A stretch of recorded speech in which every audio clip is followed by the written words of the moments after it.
Welcome back again to another episode of Is It Shit? This time we're looking at something that's been around a while, but someone in the comments asked us to have a look, and it's been at least a month since we looked at a Pultec style plugin. So today we're looking at the Overloud Gem EQP. Let's find out. Is it?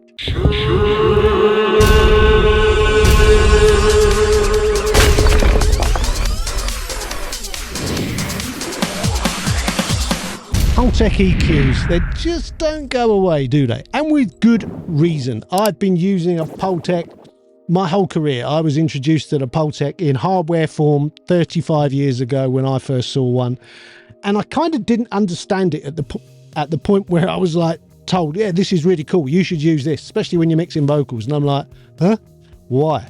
You know, I was massively enthralled with the EQ on the SSL E series that I was training on. And the idea of using an old valve EQ that looked like it had already been around for years, even at that stage, I didn't understand it. And then I was shown how to use it and I started using it regularly. And it's very hard to find something that does the same job. It's just got fantastic curves. You can't get yourself in too much trouble with it. It's very obvious when you've messed up with it. So you tend to get some pretty sweet sounds out of it fairly easily. You know when you've gone wrong, you go the other way and you hit the sweet spot. It's pretty easy. So I can understand why the Pultec has endured all this time, and there's been so many copies, like it's ridiculous. Anyway, Overloud Gems do some nice stuff, so let's have a look at what they've done. First of all, pretty obvious from looking at it, they've done something which a couple of other people have done before. They've basically put two different Pultecs together. So the EQP1, which is the bit down the bottom there, which is basically what people usually think about when they're talking about a Pultec. It's got the low end and it's got the high end, and that's kind of it. And then the MEQ5, which is the bit in the middle here, it's also a Pultec EQ, but it's firmly focused on the mid-range. Now, quite often, you don't see those as often. They're a bit rarer, but they're nice to have. And when you're mixing vocals a lot of the time, that's the bit you want, because that's where a lot of the magic is. And then they've given you this top section, which is a nice little graph. It's kind of useful. You don't massively need it, but I appreciate it being there. You got an in and an out.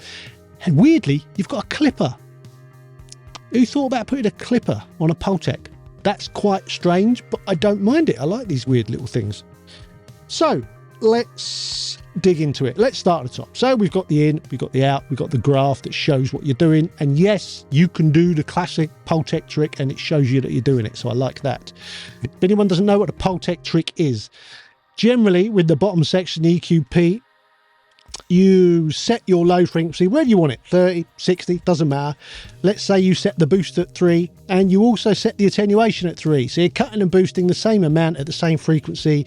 It basically creates a boost in the bottom and then a little dip before it goes back up to the flat of the rest of the frequency spectrum. And it's a unique sound. It just happens to work well on sort of Western pop music. It gives the bottom some oomph and cuts a little bit of that sort of low mid area, which generally we'd like to cut anyway. So yes, the Pultec low end trick is what that is called. Anyway, let's crack on. So yes, your input, your graph, your output. We've then got the clipper.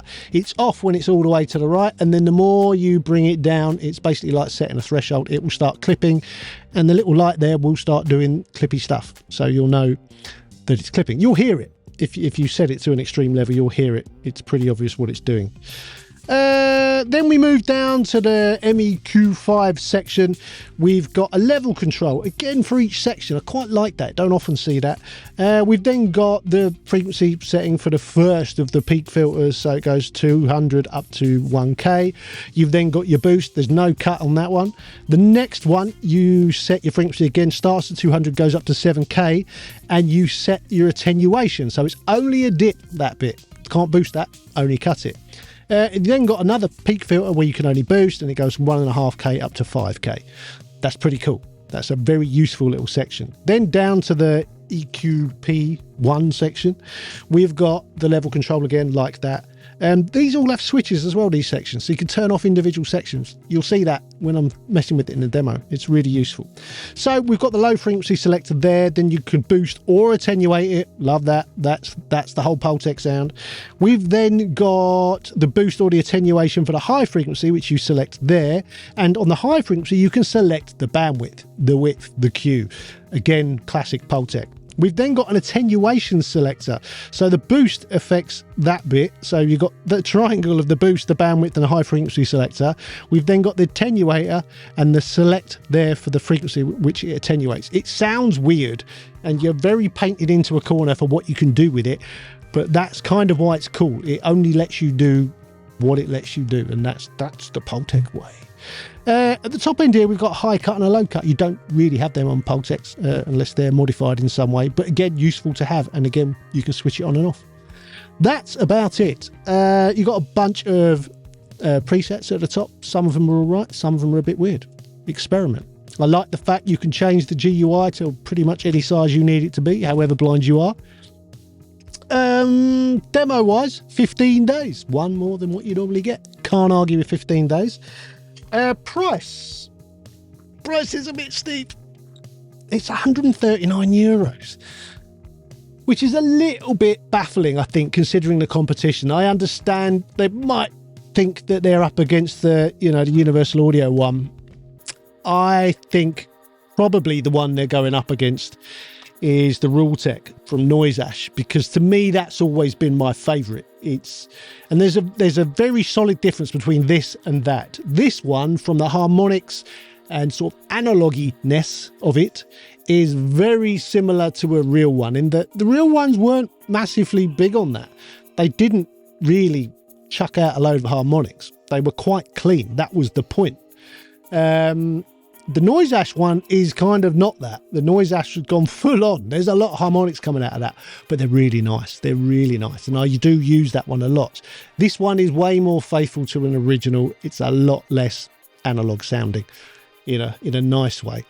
So price, little bit pokey, but I understand, it is very fully featured. It's kind of two plugins in one, really. Plus the clipper, obviously.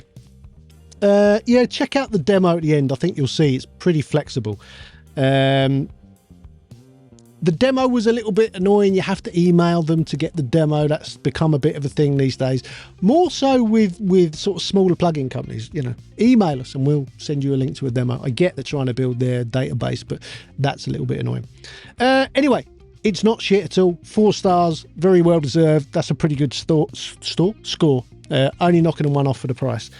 So yeah, go and check it out. The Overloud Gems EQP. It's a pretty fantastic plugin. Anyway, if you could like the video, that really helps. If you could subscribe to the channel, that helps even more. We've got the Instagram, which is Mixdown Mastering. There is a website where there is the plugin top 5. There is also a whole bunch of courses on mixing and mastering and a whole bunch of other stuff. You can book mixing and mastering. You can book consultations. Whatever you need, it's all on the website. Anyway, watch the demo. It's coming up. I'll see you next time. Adios.